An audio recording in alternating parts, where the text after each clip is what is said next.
Because if you listen to Trump, it sounds like there are talks going on. He talks about how Rubio is in contact with high level officials. We published a report based on sources both in the US and Cuban government that confirm that high level negotiations are not happening right now.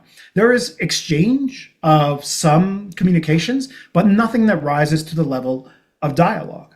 And in fact, one of the articles that was claiming these talks were going on actually pointed to a figure from the Secretary of Foreign Affairs here in Mexico, Efraín Valderrama, and another source confirmed that no, Valderrama is not involved. He's not mediating. Mexico has offered to mediate, but that's not what's happening. And so we have these rumors floating around. We have Trump himself saying it, when it turns out there's actually no high-level talks happening.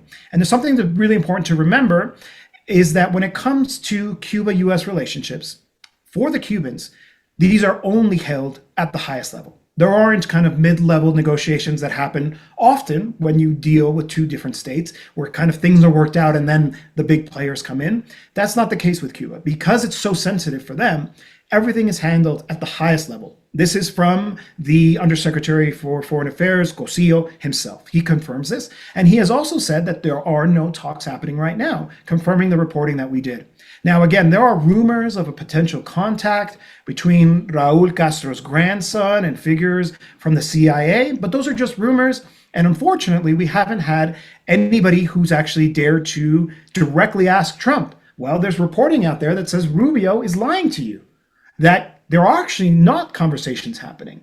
And well, until somebody bothers to ask Trump directly, are you sure you're getting the right information from Marco Rubio? We won't really know. But on that point, why would Marco Rubio lie? Why would he try to keep information from Trump or leave him to believe that there are talks happening when they're not actually happening? Well, I think that's part of his thinking.